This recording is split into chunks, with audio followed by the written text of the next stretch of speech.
From the station working for you, this is Good Morning Indiana, streaming now. Carmel police released video, audio, and 911 calls leading up to and including the moment an officer shot and killed a man back in July. Now at 4:30, the new details we're learning about this incident. Tonight, Vice President Mike Pence will face off against Senator Kamala Harris for the first and only vice presidential debate, how they're preparing for the matchup. Early voting is underway here in the Hoosier State. Working for you, we're taking a look at the safety measures the polling stations are putting in place to keep you healthy. But first, here at 4:30, we want to thank you for joining our team on Good Morning Indiana. I'm Lauren Casey. Kyle Mounts is in with us again. And Kyle, it is great to see you. We were just saying we hadn't seen each other maybe in person since the spring, so that's probably a lot of fun. Yeah, it's been a little while since I've been up this early, of course, one day last week. But, you know, it feels a whole lot better out there this morning than it did earlier this week. You can probably even go without the jacket. We've got temperatures that are about 10 degrees warmer than this time yesterday morning. So where does that put us?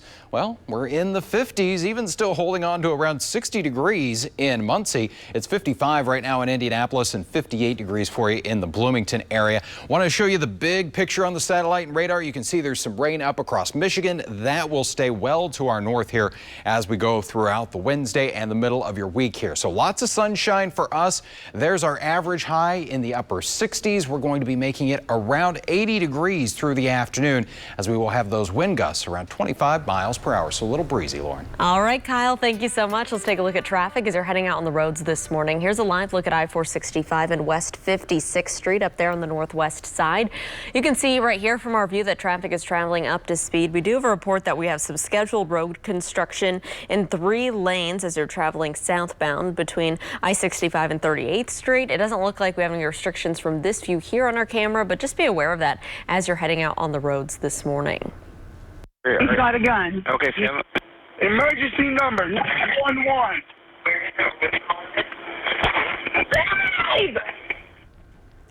Carmel police have released 911 recordings and body camera footage showing when one of their officers shot and killed a suspect. This happened back on July 27th in the Spring Creek neighborhood. WRTV investigates Kara Kenny explains why the department says the officer was cleared. We want to warn you, though, some of the audio and video may be disturbing to some of our viewers. 911, what's the address of your urgency? On July 27th, Carmel police received a 911 call from a woman who said her daughter's boyfriend, Julio Varula, was suicidal and armed with a gun. Varula shot the woman, who survived. Varula also shot his girlfriend, Taylor Cox, who died. Your mom called the cops. I told her not to. Carmel police arrived and started searching for Varula. Another caller tells police where the suspect is and that he's still armed. He's behind the trees and he ran from the house. Here he is. He's coming. He's down at the lake behind the tree. He's putting a gun in his pocket. In his pants. Carmel police officer Shane Van Adder began to chase the suspect. Carmel police say Varula pointed a gun at the officer. Carmel police released his body camera footage, but it was knocked upside down by his gun and then knocked off altogether during the chase. Carmel police provided the footage and an illustration of the officer's movements.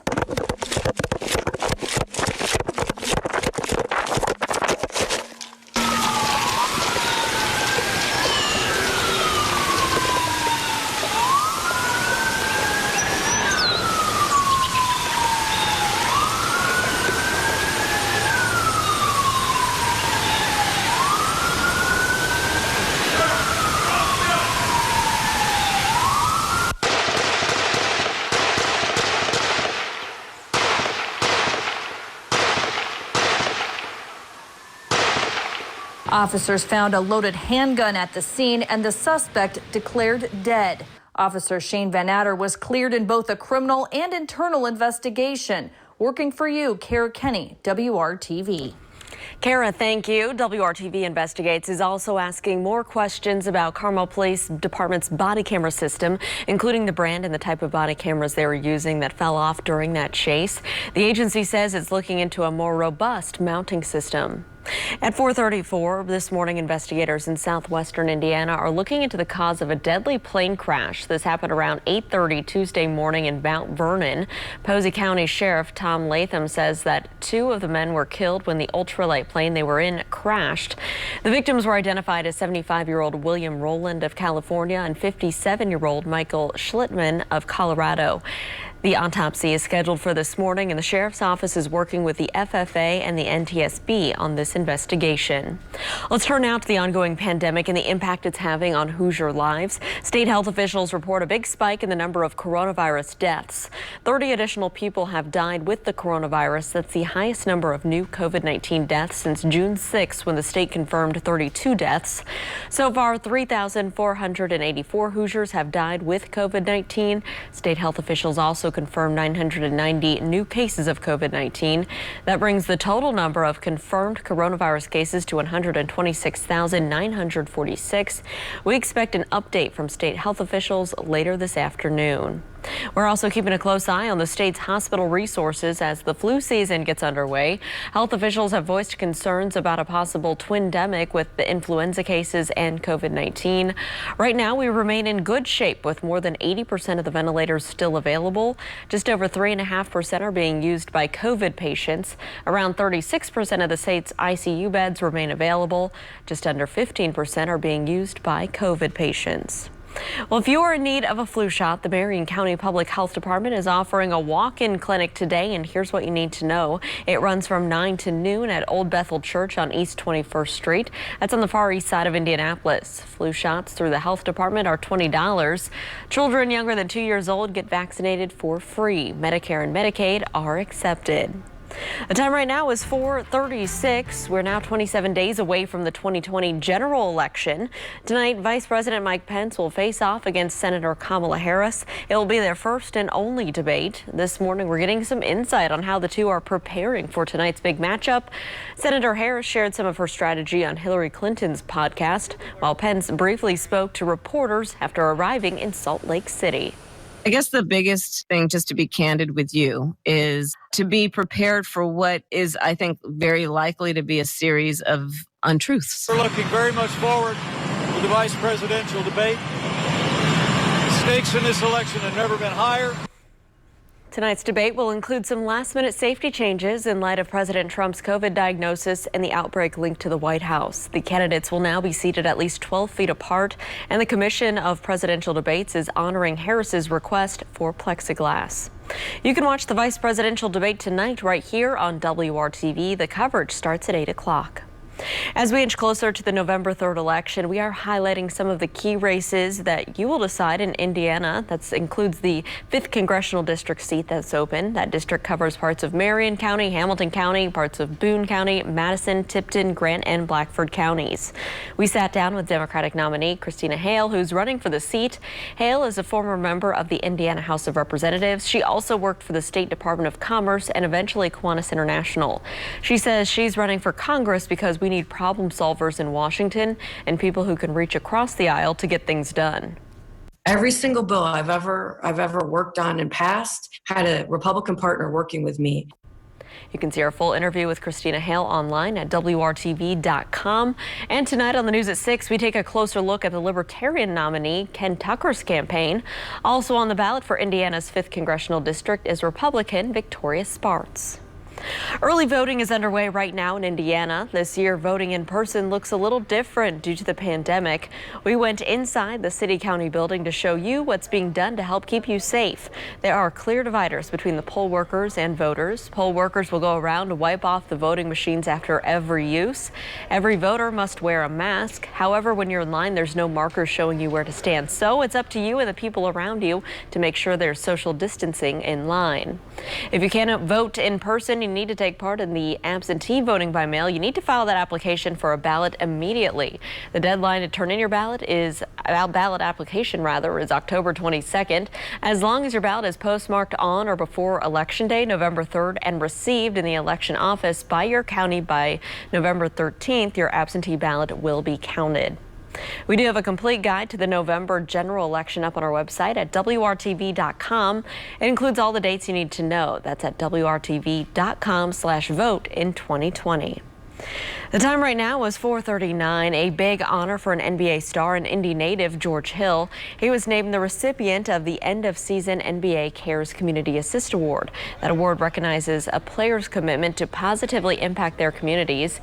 Hill and his Milwaukee Bucks teammates helped encourage others in the NBA to use their platforms to advance social justice causes.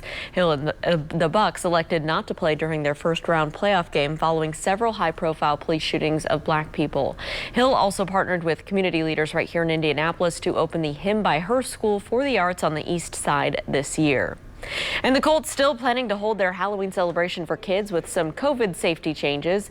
Instead of a big party inside of Lucas Oil Stadium, Blue and the Colts cheerleaders will host a drive-through event outside the stadium from 5:30 to 7:30 on October 28th. That event is open to all kids and families, but a limited number of spots are available, so you're encouraged to pre-register at colts.com/Halloween. As many Americans continue to struggle financially amid this ongoing pandemic, President Trump has put a stop to the talks of another stimulus package until after the election. Up next, the very latest from Washington. And evacuations are underway in Mexico and Cancun as Hurricane Delta barrels towards the Gulf. We're tracking the storm, but first, let's take a look at our local forecast. Hey, Kyle. And good morning to you. It is 4:41 here on your Wednesday morning, and the kids can travel light at the bus stop. Probably not going to need that jacket with temperatures in the middle 50s here with clear skies. Heading home, very nice. Lots of sunshine, temperatures around 80. It has been dry for a while. We will detail our next chance for rain. You're watching Good Morning Indiana on WRTV.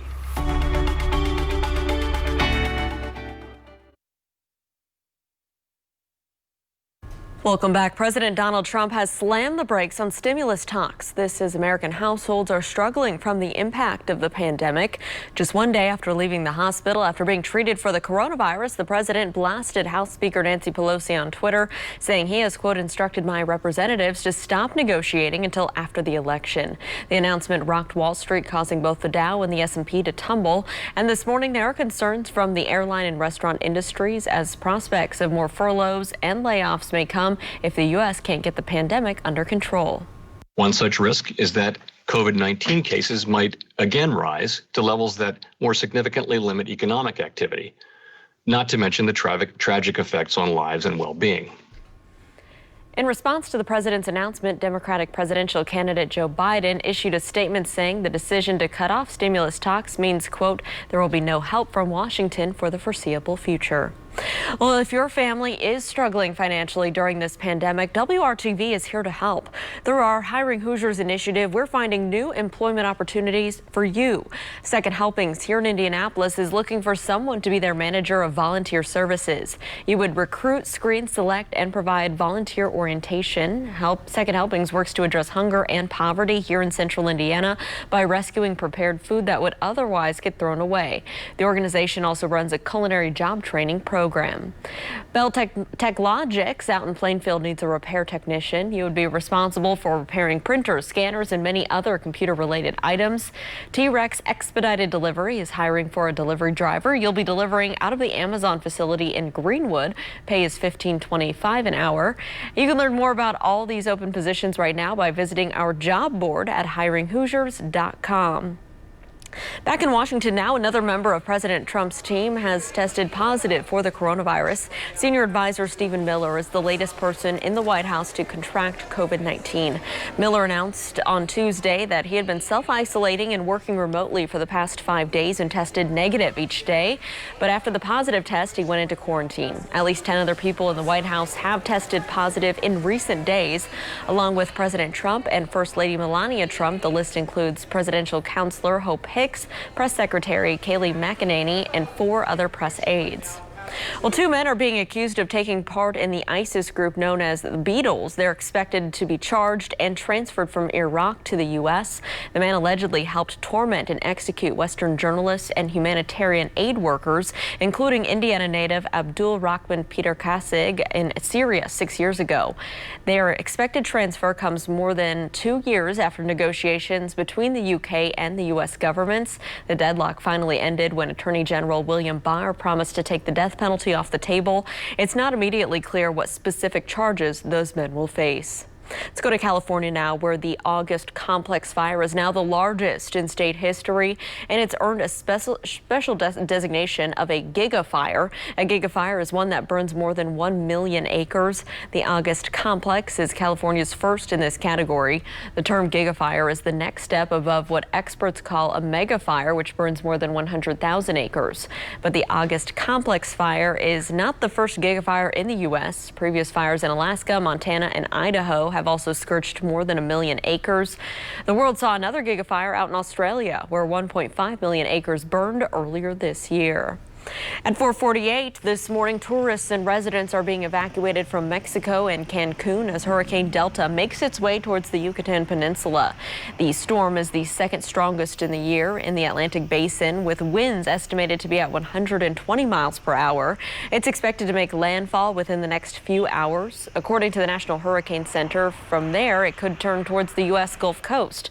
That has Louisiana Governor John Bel Edwards warning coastal communities that now is the time to prepare. And let's take a look at the track and see if we could get any rain from this system here in the Hoosier State, Kyle. Yeah, and Lauren, it looks like this will be our next shot at some wet weather here in central Indiana. But there you can see the track. Right now, that Category 3 storm will graze portions of the Yucatan and then make that turn toward the north and east here as we go into the end of the week, the upcoming weekend. And by early Sunday morning, you can see it, the center of it anyway, near the Tennessee-Kentucky border. Here's a look at TrueCast as far as those shower chances, and we're going to jump ahead to 3 o'clock Saturday afternoon, just kind of getting grazed in southern locations here as we go into the overnight hours, then Saturday night into Sunday. You start to see some more of that wet weather coming our way here. I do think it will be on the lighter side. We're going to be on the northern periphery of the system, and still that track could shift just a little bit. But between now and then, we are going to be dry. And out there this morning, no threat of any rain. We've got clear skies and 55 degrees in Indianapolis. It's 53 for you in Shelbyville. Muncie at a mild 60. As we look at those winds, they are coming out of that warm southwest direction for now. We're going to have a cold front that moves through later this afternoon. That'll turn those winds out of the north and northwest. But right now, around 10 to 15 miles per hour, it will be a little breezy for us today. You can see those wind gusts through the first half of the day, around 25 miles per hour, and still a little breezy here even as we go into the evening hours, still around 15 to 20 mile per hour wind gusts for us. But lots of sunshine today. We will enjoy that, and it's going to warm us up pretty quickly here. We're in the middle 50s for you at 8 a.m. Lower 60s already at 10 o'clock. Lunch hour looking fantastic. 72. May want to take that lunch outdoors today, and we'll get those highs right around 80 degrees. The average high is around 70, upper 60s to around 70, and that record is 90. So we won't be there, but we will certainly be warm. 84 in the Bloomington area, 81 in Lafayette, and there you can see the influence of that cold front that's going to be coming in. Just slightly cooler, but still a nice day for you around Peru at 77 degrees. We look at the 7-day planning forecast now, and those temperatures are going to be staying mild, a little cooler tomorrow, but above average at 74, back to around 80 here on Friday, and the weekend ahead. Just that isolated chance for a shower in southern communities around Bedford and Seymour as we go late in the day on Saturday. 30% chance for some of those rain showers on Sunday, and that will carry over into early next week with high temperatures holding into the lower 70s. All right, Kyle, thanks so much. Let's take a look at traffic as you're heading out on the roads north of the downtown area. This is a live look at I-65 at 21st Street. We've had ongoing construction on the on-ramp from 21st Street to southbound I-65. That remains closed through Sunday, so keep that in mind if it's part of your commute. Everything on the interstate, though, is traveling up to speed. Well, so when it comes to which planet is the best in the universe, Earth doesn't take the top spot. So after the break, we'll have details on where some researchers say could offer you a better life. And coming up, a single mother in Anderson is on a mission to help moms in need. Ahead here at 5 o'clock, the program she started and how you can get involved. It's 4:51. Stick around. We'll be right back.